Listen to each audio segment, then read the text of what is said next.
સર્વોત્તમ સ્તોત્ર શ્રી સાઈજી પ્રભુએ કૃપા કરીને પ્રગટ કરેલ છે, જેમાં મહાપ્રભુજી વલ્લભાચાર્યજીના 108 નામ આપે પ્રગટ કરેલ છે.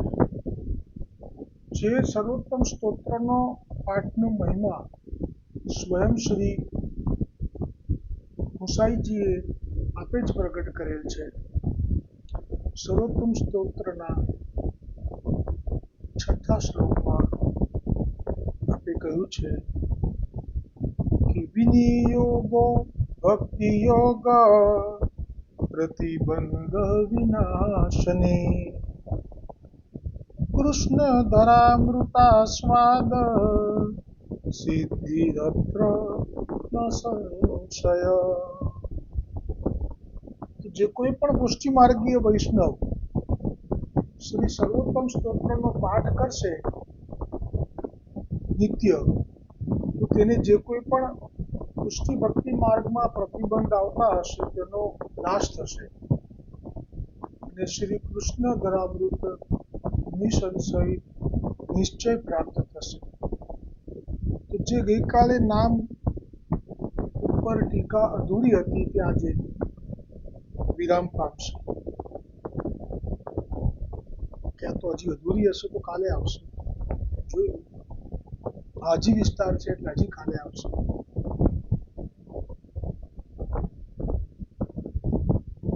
યશ પિયુષ લહરી પ્લાવિતાન્ય રસ.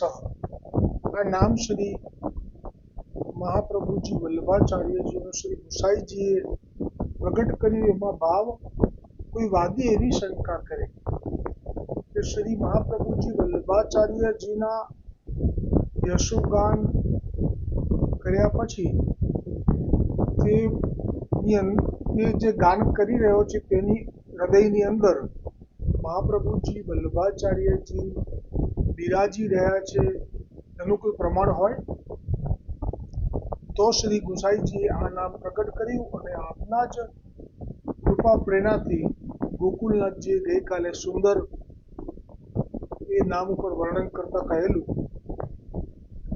કે મહાપ્રભુજી વલ્લભાચાર્યજીના ગુણગાન કરતા જો તે ગુણગાન કરનારના હૃદયમાંથી સંસાર આસક્તિનો નાશ થયો હોય અને પ્રભુની જો આસક્તિ થઈ ગઈ હોય તો જરૂરથી તે હૃદયમાં મહાપ્રભુજી વલ્લભાચાર્યજી બિરાજી ચૂક્યા છે એ પ્રમાણ છે.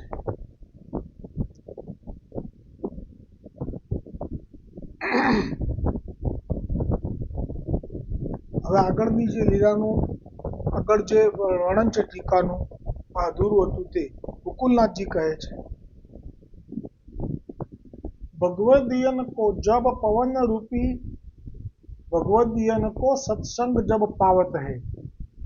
આ પણ ગઈકાલે આવ્યું હતું કે જે સમુદ્રની તરંગ હોય એ એકદમ ધીરે ધીરે એક પછી એક આવતી જાય, તેમ જેને હૃદયમાં મહાપ્રભુજી વલ્લભાચાર્યજી બિરાજી ગયા છે તેના ભાવ અને તેના મનોરથ અને તેની વાણી એમાં પણ નવો નવો આનંદ પ્રગટ થતો જાય. પછી એમ પણ કહેલું કે જેમ સમુદ્રમાં બહુ જ પવન ફૂંકાય વાવાઝોડું વગેરે, એમાં તો પૂનમ અમાસના જે વર્તીને ઉઠ કે છે એમ પૂનમ આવે અને જે મોજા દરિયાના બહુ જ ઊંચે ઉછળે એવી રીતે ભગવદીય જેના હૃદયમાં શ્રી મહાપ્રભુજી વલ્લભાચાર્યજી બિરાજી રહ્યા છે તે પણ જો કોઈ બીજા આવા જેમના હૃદયમાં મહાપ્રભુજી વલ્લભાચાર્યજી બિરાજી રહ્યા છે તેનો સંગ કરે અને તેના મુખથી કંઈ પણ મહાપ્રભુજીનું યશગાન શ્રવણ કરી લે તો તે તરંગો એના મોજા વધારે શક્તિશાળી બની જાય છે. એટલે કે તે વખતે તેમના વાણીમાં ખૂબ જ ઉછાળ આવે છે. હવે આગળ भगवदियन को जब पवन रूपी, भगवदियन को सत्संग जब पावत है, तब अति उच्छ्वासो आनंद सहित गर्जना सहित हृदय में भगवद रस भावात्मक अनेक भाव तरंग उच्छलित प्रगट होत है।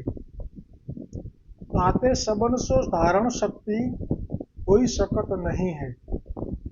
એટલે એ વખતે જે ભગવદીયથી બીજા ભગવદીયનો સંગ થાય અને જે એના હૃદયમાં ઉછાળા આવે વલ્લભ માટે, એટલા બધા પ્રચંડ હોય કે તે બીજા સાધારણ વૈષ્ણવ તેને સમજી પણ ના શકે અને જીરવી પણ ના શકે. એને કદાચ એવું લાગે કે કોઈ ગેલો કે ગાળો થઈ ગયો છે.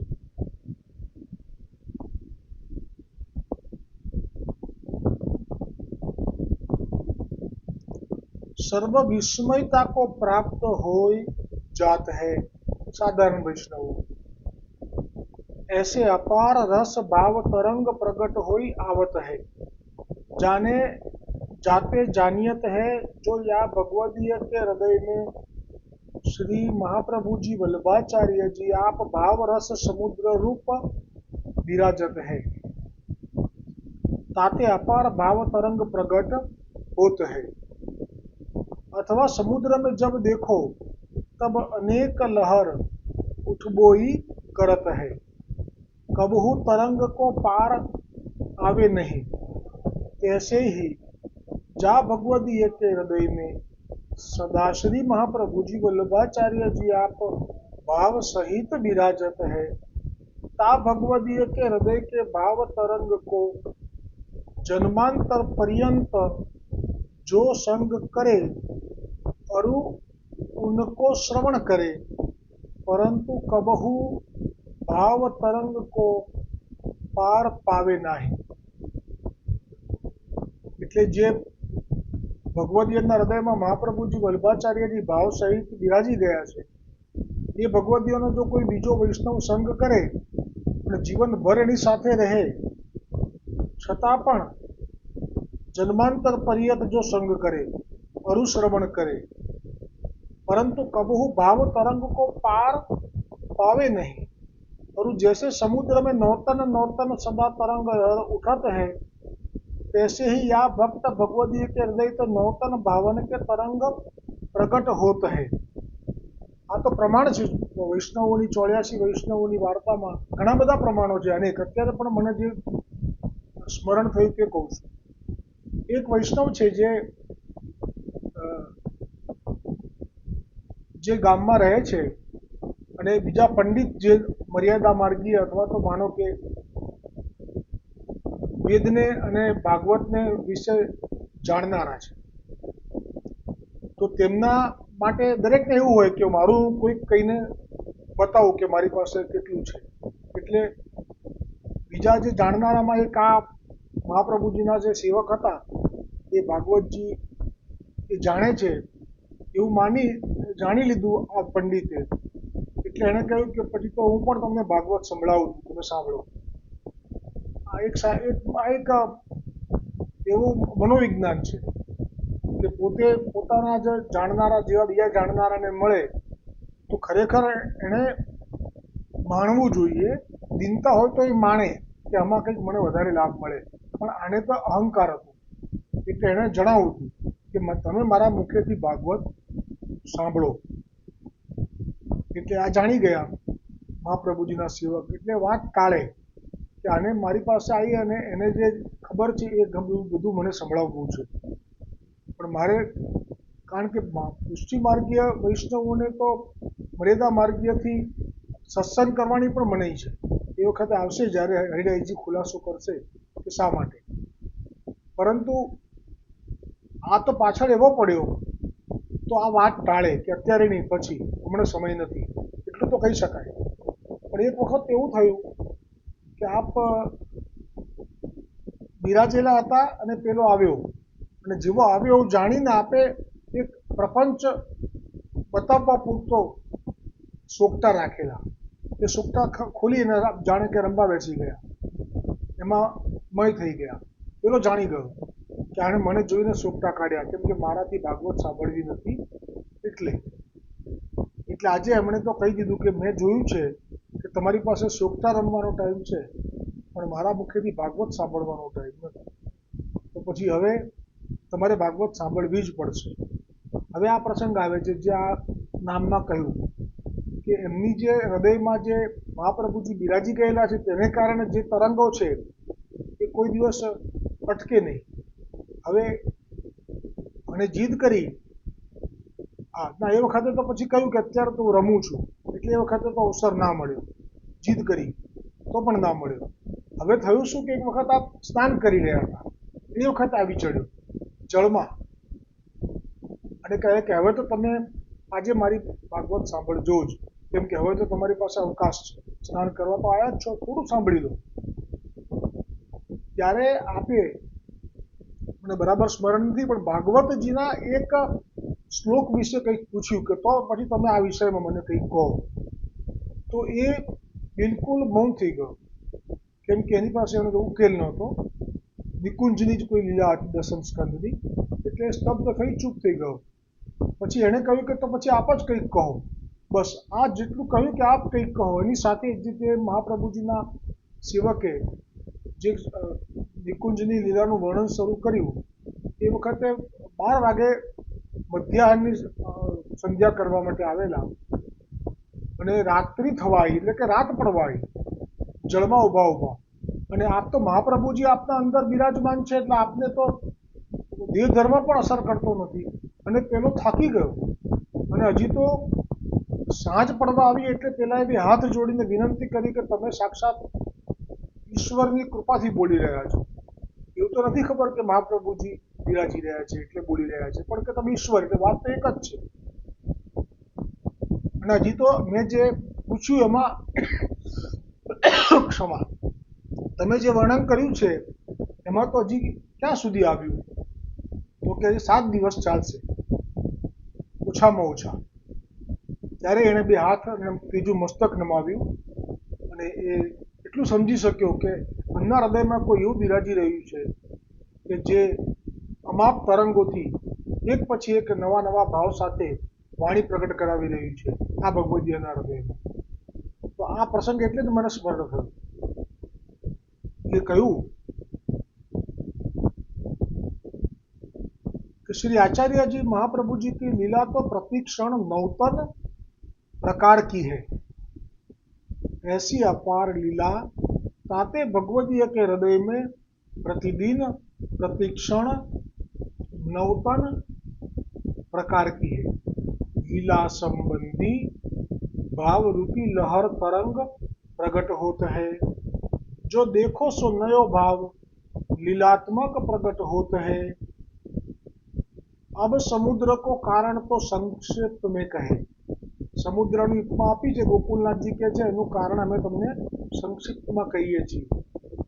અબ સંક્ષિપ્તમાં કહે એટલે કહ્યું શા માટે સમુદ્રની ઉપમા આપી? જો લહેર અને વૈષ્ણવના હૃદયના ભાવ એની સરખામણી કરવા માટે કે નવા નવા આવે, કોઈ વાસી જૂનું ગ્રામોફોનની રેકોર્ડ જેવું એવું ના હોય. જો જૈસે અમૃત પાન કિए હૈ, હવે જે કહે છે આખા નામમાં જે પિયુષ નામ આવે છે, યશ લહરી પછી પિયુષ, તો પિયુષનો અર્થ કહે છે. અબ યશ કો પિયુષ એટલે કે યશનું અમૃત, મહાપ્રભુજીના ગુણગાનના યશનું અમૃત પિયુષ કહે.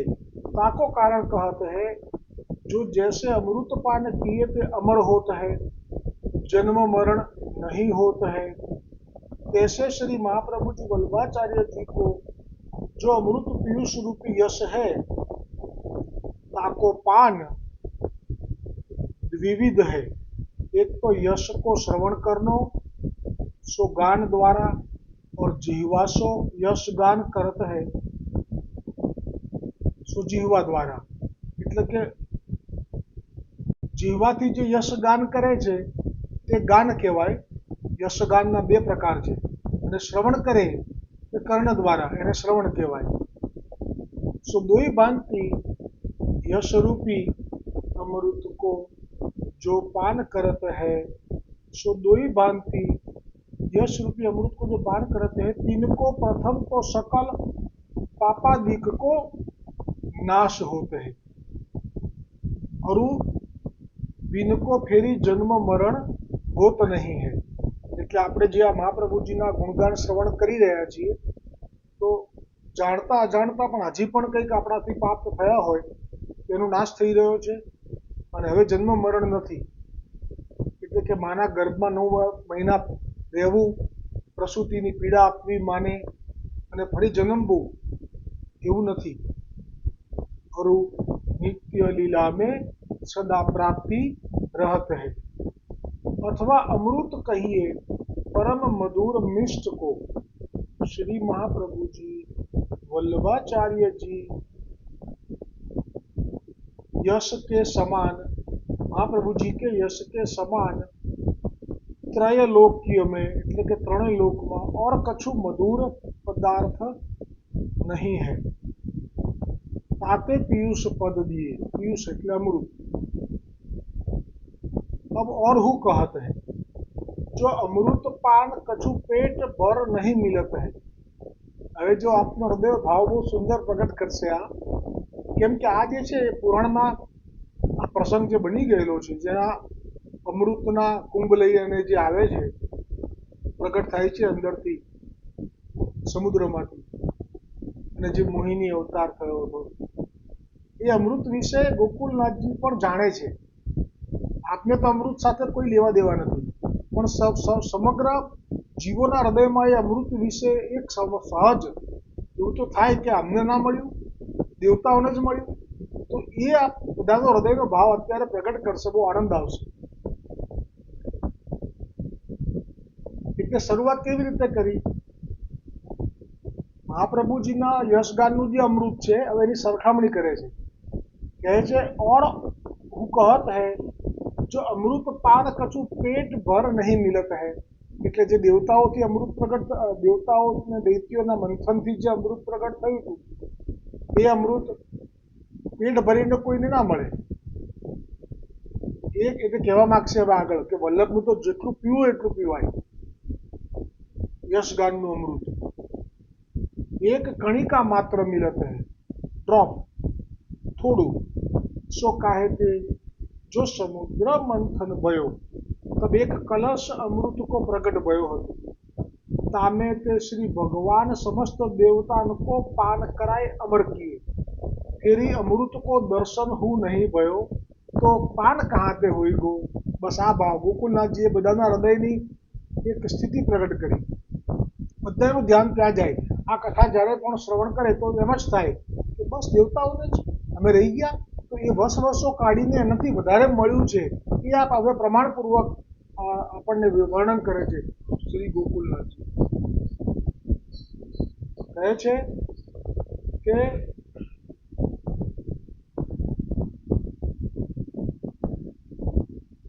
तामे श्री भगवान समस्त देवता को पान कराए अमर किए, फेरी अमृत को दर्शन हु नहीं भयो હતો, पान कहाँ ते होई गो। यहाँ तो श्री महाप्रभु जी वल्लभाचार्य जी के यश रूप पीयूष अमृत को महागंभीर समुद्र है, ताको पान जन्म जन्म पर्यत करे तो हु पार कबहु आवे नाही। बोलो वल्लभाधीश की जय हो। ऐसो अपार अगाध यश पीयूष समुद्र है, ताते सर्व प्रकार करी यश पीयूष रूपी और समुद्र विशेष है, सर्वोत्तम है। હવે આગળ જે બીજો ભાવ છે એ આવતીકાલે આવશે અને આવતીકાલે લગભગ વિરામ પામશે। બોલો શ્રી મહાપ્રભુજી વલ્લભાચાર્ય જી की जय हो, श्री गोसाई जी परम दयाल की जय हो, श्री गोकुलनाथ जी की जय हो। મારો મનોરથ હતો કે એકાદશીના દિવસથી હું ચિત્રાજી અમારા ઘરે જે ગોસાઈજીનું શ્રી ગોપાલલાલ પ્રભુજી જે બિરાજે છે એમના સાનિધ્યમાં કહીશ કે આજે મનોરથ મેં પૂરો કર્યો। બોલો શ્રી વલ્લભાધીશ